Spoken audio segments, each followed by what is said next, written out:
ഇന്നത്തെ നമ്മുടെ വീഡിയോ നമ്മുടെ ഈ ഒരു വണ്ടിയുടെ എഞ്ചിൻ സ്റ്റാർട്ട് ആവുന്നില്ല. അപ്പോൾ ഇതൊന്ന് സ്റ്റാർട്ട് ചെയ്തെടുക്കാനുള്ള ശ്രമത്തിലാണെന്ന്.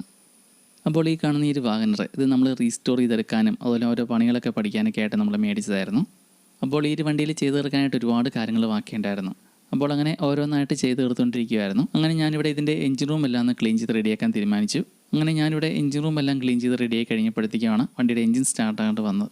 നമ്മൾ ഈ ഒരു വണ്ടി മേടിച്ചതിൻ്റെയും അതുപോലെ ഇതിൻ്റെ എഞ്ചിൻ റൂം ക്ലീൻ ചെയ്തതിൻ്റെ എല്ലാം ഡീറ്റെയിൽ വീഡിയോ നമ്മുടെ യൂട്യൂബ് ചാനൽ കുറച്ച് ദിവസം മുമ്പ് ചെയ്തിട്ടുണ്ടായിരുന്നു. കാണാൻ താല്പര്യമുണ്ടെങ്കിൽ ഈ ഒരു ചാനൽ നോക്കിയാൽ മതി. അപ്പോൾ നമ്മൾ ഈ ഒരു വണ്ടിയുടെ എഞ്ചിൻ റൂം ക്ലീൻ ചെയ്യുന്നതോടൊപ്പം തന്നെ നമ്മൾ ഇതിൻ്റെ വയറിൻ്റെ ഇൻസുലേഷനൊക്കെ പോയി കിടക്കുമായിരുന്നു. അപ്പോൾ അതെല്ലാം നമ്മൾ റെഡി ആയി കഴിഞ്ഞപ്പോഴാണ് വണ്ടി സ്റ്റാർട്ട് ആകേണ്ടി വന്നത്. അപ്പോൾ അങ്ങനെ പെട്ടെന്ന് എഞ്ചിൻ സ്റ്റാർട്ട് ആകേണ്ടി വന്നപ്പം എന്താണെന്ന് ഒരു ഐഡിയയും കിട്ടിയില്ല. ആദ്യമേ എഞ്ചിൻ ഓൺ ആകുമായിരുന്നു, ഗിയർ ഇടുന്ന സമയത്തായിരുന്നു ഓഫായി പോകുന്നത്, പിന്നീട് ഒന്നുമില്ലാതെയായി. അങ്ങനെ കുറേ തവണ വണ്ടി സ്റ്റാർട്ട് ചെയ്ത് നോക്കി തന്നെ ബാറ്ററി ചാർജും തീർന്നിരുന്നു. അങ്ങനെ ബാറ്ററിയും അടിച്ച് മാറ്റി നമുക്ക് സെപ്പറേറ്റ് ആയിട്ട് വേറെ ചാർജ് ചെയ്തെടുക്കേണ്ടി വന്നു. അപ്പോൾ വണ്ടിയുടെ എഞ്ചിൻ റൂം എല്ലാം ക്ലീൻ ചെയ്ത് കഴിഞ്ഞ് വണ്ടി ഇങ്ങനെ പെട്ടെന്ന് സ്റ്റാർട്ട് ആകൊണ്ടുവന്നപ്പം ഞാനും ഒരുപാട് ടെൻഷനായി. ആദ്യം ഞാൻ വിചാരിച്ചത് ഇതിൻ്റെ വയർ കിറ്റിലൊക്കെ നമ്മൾ ഇൻസ്റ്റലേഷൻ ചെയ്ത സമയത്ത് വയറും എല്ലാം ലൂസായി പോവോ അല്ലെങ്കിൽ കട്ടായി പോവോ അങ്ങനെ എന്തെങ്കിലും സംഭവിച്ചുകൊണ്ടായിരിക്കും ഇങ്ങനെ വന്നതെന്നാണ്. പക്ഷേ വണ്ടി സ്റ്റാർട്ട് ആകാത്തതിൻ്റെ കാരണം അതൊന്നും ആയിരുന്നില്ല. നമ്മൾ ഈ ഒരു വണ്ടിയിൽ നിന്ന് ബാറ്ററി നമ്മൾ അടിച്ച് ചാർജിനിട്ടപ്പോഴാണ് നമുക്ക് ആ ഒരു കാര്യം മനസ്സിലായത്. വണ്ടിയുടെ ഫ്യൂവൽ ലെവൽ മീറ്റർ കംപ്ലൈൻ്റ് ആയിരുന്നു. ഇപ്പോൾ നമ്മൾ ഈ ഒരു വണ്ടി മേടിച്ചിട്ടിപ്പോൾ 2 മാസം കഴിഞ്ഞിട്ടേ ഉള്ളൂ. നമ്മൾ ഈ ഒരു വണ്ടി മേടിച്ചിരുന്ന സമയത്ത് ഫ്യൂവൽ ലെവൽ ഒരു പകുതിയിൽ മുകളിലായിട്ട് കാണിക്കുന്നുണ്ടായിരുന്നു. അതിൽ നിന്നും കുറഞ്ഞ് മീറ്റർ ഈ ഒരു ലെവലായപ്പം മീറ്റർ സ്റ്റക്കായി പോയതായിരുന്നു. ഈ ഒരു മീറ്ററിൽ ഇത്രയും ഫ്യൂവൽ ലെവൽ കാണിച്ചുകൊണ്ട് പെട്രോൾ തീർന്നു പോയെന്നുള്ള കാര്യം ഞാനും കരുതിയിരുന്നില്ല. വണ്ടിയുടെ ബാറ്ററി ഊരി മാറ്റിയിട്ടും ഈ ഒരു മീറ്റർ ഇതേ ലെവലിൽ തന്നെ നിൽക്കുന്ന കണ്ടപ്പോഴാണ് സംശയം തോന്നിയത് എനിക്കും. അങ്ങനെ ഇത് നമ്മൾ കറക്റ്റായിട്ട് ചെക്ക് ചെയ്ത് നോക്കാനായിട്ട് വണ്ടിയുടെ ബാറ്ററി ചാർജ് ചെയ്ത് വണ്ടിയിൽ ഫിറ്റ് ചെയ്തിട്ടുണ്ട്. അപ്പം ഇനി നമ്മൾ അടുത്തായിട്ട് ഇവിടെ ചെയ്യാൻ പോകുന്ന വണ്ടിയുടെ പെട്രോൾ ടാങ്കിൽ നിന്ന് വരുന്ന 2 ഫ്യൂവൽ ലൈനുകൾ, ഇതിൽ വണ്ണം കൂടിയ ഹോസ് നമ്മൾ ഇതിൽ നിന്ന് റിമൂവ് ചെയ്തിട്ടുണ്ട്. അടിയിലുള്ള ചെറിയ പൈപ്പ് തിരിച്ച് റിട്ടേൺ പെട്രോൾ ടാങ്കിലേക്ക് തന്നെ പോകുന്നതാണ്. അപ്പോൾ ഞാനിവിടെ ഈ ഫ്യൂവൽ വരുന്ന ഈ ഒരു വലിയ പൈപ്പ് മാത്രമാണ് റിമൂവ് ചെയ്തിട്ടുള്ളൂ. അപ്പോൾ ഈ ഒരു പൈപ്പ് നമ്മളൊരു കുപ്പിയിലേക്ക് ഇറക്കിയിട്ട് വണ്ടിയുടെ കീ ഒരു 3-4 തവണ ഓണും ഓഫും ചെയ്യുമ്പോൾ ടാങ്കിൽ പെട്രോൾ ഉണ്ടെങ്കിൽ ഉറപ്പായിട്ടും ഈ ഒരു പൈപ്പിലൂടെ പെട്രോൾ വരും. നമ്മുടെ ഈ ഒരു വണ്ടിക്ക് ഫ്യൂവൽ പമ്പിന് കുഴപ്പമൊന്നുമില്ല, അത് വർക്ക് ചെയ്യുന്ന സൗണ്ടെല്ലാം കറക്റ്റായിട്ട് കേൾക്കാമായിരുന്നു. അപ്പോൾ ഇങ്ങനെ ചെക്ക് ചെയ്ത് നോക്കാനായിട്ട് വണ്ടിയുടെ എഞ്ചിൻ ക്രാങ്ക് ചെയ്യേണ്ട ആവശ്യമില്ല. വണ്ടിയുടെ കീ മാത്രം ഒരു ജസ്റ്റ് 5 സെക്കൻഡ് ഓൺ ആക്കി ഇടുക, വീണ്ടും ഓഫ് ചെയ്യുക, വീണ്ടും അങ്ങനെ ഒരു 3-4 തവണ ഓണും ഓഫും ചെയ്താൽ മതി. വണ്ടിയുടെ പെട്രോൾ ടാങ്കിൽ പെട്രോൾ ഉണ്ടെങ്കിൽ കറക്റ്റായിട്ട് ഈ ഒരു ഫ്യൂവൽ ലൈനിലൂടെ പെട്രോൾ വരും. ഫ്യൂവൽ പമ്പിന് എന്തെങ്കിലും പ്രശ്നം ഉണ്ടെങ്കിൽ പെട്രോൾ ഇതുപോലെ വരില്ല. അപ്പോൾ ഞാനിവിടെ 3-4 തവണ കീ ഓണാക്കി നോക്കിയിട്ടും ഈ ഒരു പൈപ്പിലൂടെ പെട്രോൾ വരുന്നില്ലായിരുന്നു. അപ്പോഴാണ് ഒരു സമാധാനമായത്. അപ്പോൾ നമ്മുടെ ഈ ഒരു വണ്ടി സ്റ്റാർട്ട് ആകേണ്ടി വന്ന് പെട്രോൾ തീർന്നു പോയിട്ട് തന്നെയായിരുന്നു. അപ്പോൾ നമ്മുടെ ഈ ഒരു വണ്ടിയുടെ ഫ്യൂവൽ മീറ്റർ കംപ്ലൈൻറ്റ് ആയതുകൊണ്ടാണ് നമ്മളിതിലെ പെട്രോൾ തീർന്നു പോയ കാര്യം അറിയാഞ്ഞത്. അപ്പോൾ മീറ്റർ ഇങ്ങനെ സ്റ്റക്കായി പോകുന്ന ഈ ഒരു കോമൺ ആയിട്ടുള്ള പ്രശ്നം ഓൾട്ടോയ്ക്കും അതുപോലെ വാഗനറിനും കോമൺ ആയിട്ടുള്ള ഒരു കംപ്ലൈൻ്റ് ആണ്.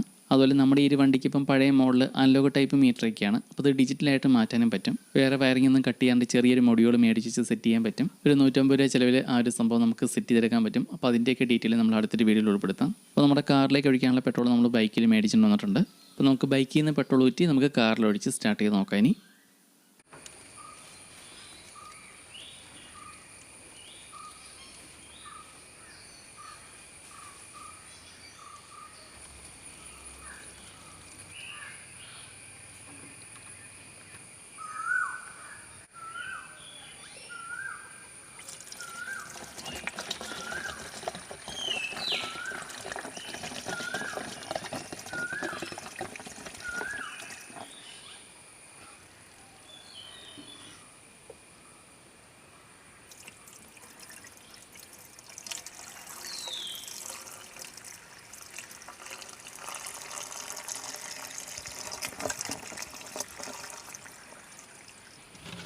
ഇത് ചെക്ക് ചെയ്ത് നോക്കാനായിട്ട് നമ്മളിപ്പോൾ ടാങ്കിലേക്ക് 2 ലിറ്റർ പെട്രോൾ അടിച്ചിട്ടുണ്ട്.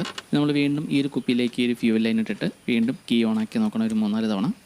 ഈ ഒരു 3-4-5 തവണ അടുപ്പിച്ച് ചെയ്തെങ്കിലാണ് പെട്രോളൊക്കെ ചിലപ്പോൾ കയറി വരുള്ളൂ. അപ്പോൾ നമ്മളിങ്ങനെ ഒരു പഴയ വണ്ടി മേടിച്ച് തന്നെയും ഇങ്ങനെയുള്ള ഓരോ കാര്യങ്ങളൊക്കെ പഠിച്ചെടുക്കാനും അതുപോലെ എനിക്ക് കാർ ഓടിക്കാൻ അറിയില്ലായിരുന്നു. അപ്പോൾ ഞാൻ ഈ വണ്ടിയിൽ തന്നെയാണ് സ്വന്തമായിട്ട് കാർ ഓടിച്ച് പഠിച്ചതൊക്കെ.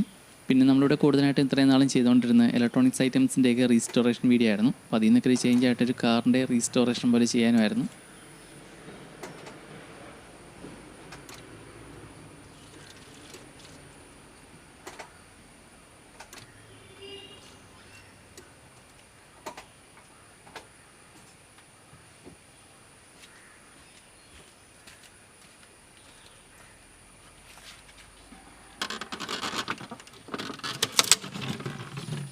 അങ്ങനെ ഇപ്പം ഞാനിവിടെ ഈ ഒരു വണ്ടിയുടെ കീ 3-4 തവണ ഓൺ ഓഫ് ചെയ്ത സമയത്ത് കറക്റ്റായിട്ട് പെട്രോൾ കയറി വന്നിരുന്നു. അപ്പം ടാങ്കിൽ പെട്രോൾ തീർന്നു പോയിട്ട് തന്നെയായിരുന്നു വണ്ടി ആദ്യമേ സ്റ്റാർട്ട് ആണ്ട് വന്നത്.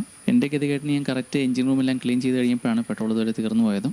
അതുകൊണ്ടാണ് കൂടുതലായിട്ടും പല സംശയങ്ങളും ടെൻഷനൊക്കെ ആയത്. അങ്ങനെ ഇപ്പോൾ ഞാൻ ഊരിയെടുത്ത് ഈ ഒരു പൈപ്പ് തിരിച്ച് വണ്ടിയിലേക്ക് തന്നെ ഫിറ്റ് ചെയ്തിട്ടുണ്ട്. ഇനി ഇതിൻ്റെ ലോക്കും കൂടി കറക്റ്റായിട്ട് ഇടണം. അങ്ങനെ ഞാനിവിടെ ഇതിൻ്റെ ഈ ലോക്കും കറക്റ്റായിട്ട് ഇട്ടിട്ടുണ്ട്. നമുക്ക് അടുത്തായിട്ട് കുറച്ചും കൂടെ പെട്രോൾ കാറിലേക്ക് ഒഴിക്കണം.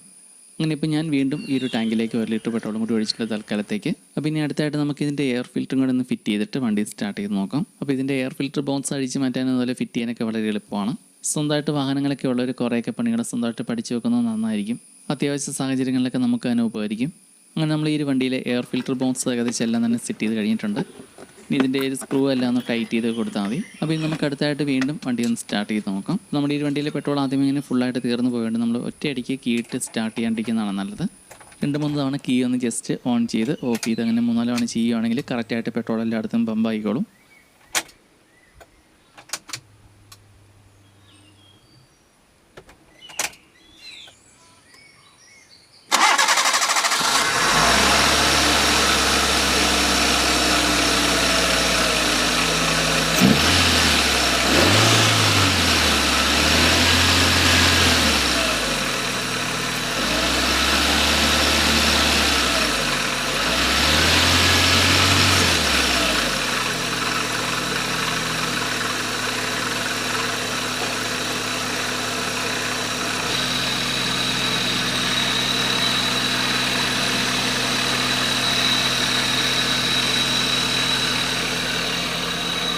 അങ്ങനെ ഇപ്പോൾ നമ്മുടെ വണ്ടിക്ക് വേറെ പ്രശ്നങ്ങളൊന്നുമില്ല, എല്ലാം ഓക്കെ ആയിട്ടുണ്ട്. അതുപോലെ ഇങ്ങനെയുള്ള പഴയ മോഡൽ വണ്ടികളിലെ അനലോഗ് മീറ്ററിനോടൊപ്പം നമുക്ക് ഇതുള്ള ഡിജിറ്റൽ മീറ്റർ കണക്ട് ചെയ്ത് ഉപയോഗിക്കാൻ പറ്റും. അപ്പോൾ ഇതിൻ്റെ കണക്ഷൻസും ഇതിൻ്റെ വർക്കിങ്ങൊക്കെ അടുത്തൊരു വീഡിയോയിൽ കാണിച്ചു തരാം. അതുപോലെ ഇങ്ങനെയുള്ള മീറ്റർ നമുക്ക് റിപ്പയർ ചെയ്തെടുക്കാനും പറ്റും. ഇങ്ങനെയുള്ള മീറ്ററുകളിലേക്ക് ഉള്ളിൽ വരുന്നത് ഈ കാണുന്ന പോലത്തെ മെക്കാനിസമാണ്. ഇങ്ങനെയുള്ള മീറ്റർ ചിലതൊക്കെ വർക്ക് ചെയ്യാണ്ട് വരുന്നത് ഇതിൻ്റെ ആ ഒരു സൈഡിലുള്ള റെസിസ്റ്ററൊക്കെ കംപ്ലൈൻ്റ് ആയി പോയിട്ടാണ്. പിന്നെ ഇങ്ങനെയുള്ള മെക്കാനിക്സിൽ ഫംഗസ് പോലെയൊക്കെ വന്നിട്ട് അത് സ്റ്റക്കായി പോകാറുണ്ട്. പിന്നെ ഇങ്ങനെയുള്ള മീറ്ററുകൾക്കൊക്കെ ഉപയോഗിക്കാൻ പറ്റുന്ന ഇങ്ങനെയുള്ള മെക്കാനിസം തന്നെയായിട്ട് മേടിക്കാൻ കിട്ടുമെന്നുള്ള കാര്യം കറക്റ്റായിട്ട് അറിയില്ല. ഇങ്ങനെയുള്ള ഈ ഒരു മെക്കാനിസം തന്നെ മേടിക്കാൻ കിട്ടുമെന്ന് അന്വേഷിച്ച് നോക്കിയിട്ട് അടുത്തൊരു വീഡിയോയിൽ അപ്ഡേറ്റ് ചെയ്യാം. ഇതിൻ്റെ ഒരു കോയിൽ കത്തിപ്പോകാനുള്ള ചാൻസുകൾ വളരെയധികം കുറവാണ്. പിന്നെ ഇങ്ങനെയുള്ള പഴയ ടൈപ്പ് മീറ്റർ വർക്കിംഗ് അല്ലെങ്കിലും നമുക്കതിന് പകരമായിട്ട് ഡിജിറ്റലായിട്ടുള്ള ഇതുള്ള മീറ്റർ ഉപയോഗിക്കാൻ പറ്റും. ഈ കാണുന്ന ഡിജിറ്റൽ വോൾട്ട് മീറ്ററാണ്. ഈ ഒരു വോൾട്ട് മീറ്റർ ഉപയോഗിച്ച് നമുക്ക് വണ്ടിയിൽ ഡിജിറ്റൽ ഫ്യൂവൽ ലെവൽ മീറ്ററായിട്ട് ഉപയോഗിക്കാൻ പറ്റും. ഞാനിവിടെ ചെക്ക് ചെയ്ത് വർക്കിംഗ് ആണോ എന്നെല്ലാം നോക്കിയിരുന്നു, ഓക്കെയാണ്. അപ്പോൾ അതൊക്കെ അടുത്തൊരു വീഡിയോയിൽ ചെയ്ത് കാണിച്ചു തരാം. ഈ വണ്ടി നമ്മൾ റീസ്റ്റോർ ചെയ്തെടുക്കാനും പണി പഠിക്കാൻ അങ്ങനെയൊക്കെയുള്ള കുറേ ഉദ്ദേശങ്ങളോട് മേടിച്ചതാണ്. ഈ വണ്ടിയിൽ ഇനിയും ഒരുപാട് കാര്യങ്ങൾ ചെയ്ത് തീർക്കാനുണ്ട്. അപ്പോൾ അതിൻ്റെ എല്ലാം ഡീറ്റെയിൽ വീഡിയോ നമ്മുടെ ചാനൽ വരുന്നതായിരിക്കും. അതുപോലെ ഈ വണ്ടിയിൽ നമ്മൾ കുറേയധികം കാര്യങ്ങളെല്ലാം നേരത്തെ ചെയ്തിരുന്നു. അപ്പോൾ അതിൻ്റെ എല്ലാം ഡീറ്റെയിൽ ആയിട്ടുള്ള വീഡിയോ നമ്മുടെ മെയിൻ യൂട്യൂബ് ചാനലാണ് ചെയ്തേക്കുന്നത്. അപ്പോൾ ആ വീഡിയോസൊക്കെ കാണാൻ താല്പര്യമുണ്ടെങ്കിൽ നമ്മുടെ ഫേസ്ബുക്കിലോ അല്ലെങ്കിൽ യൂട്യൂബ് ചാനലിലോ നോക്കിയാൽ മതി, ഡീറ്റെയിൽ വീഡിയോ ഉണ്ട്. അതുപോലെ ഈ വണ്ടിക്കുള്ള ഒട്ടുമിക്ക എല്ലാ പ്രശ്നങ്ങളും സ്വയമേ പരിഹരിച്ചെടുക്കാനാണ് ശ്രമിക്കുന്നത്. എന്നെക്കൊണ്ട് പറ്റുന്ന രീതിയിലുള്ള എല്ലാം ഞാൻ ചെയ്യാൻ ശ്രമിക്കുന്നുണ്ട്. അതുപോലെ എനിക്ക് 4 വീലർ ഓടിക്കാനും അറിയില്ലായിരുന്നു. അപ്പോൾ ഈ വണ്ടി മേടിച്ച് കഴിഞ്ഞിട്ട് ഇതിൽ തന്നെ ഞാൻ തന്നെ പഠിച്ചെടുക്കുകയാണ് ചെയ്തത്. അപ്പോൾ ഇനി പുതിയൊരു വീഡിയോ ആയിട്ട് വീണ്ടും കാണാം. എന്തെങ്കിലും നിർദ്ദേശങ്ങളുണ്ടെങ്കിൽ കമൻറ്റ് ചെയ്യുക.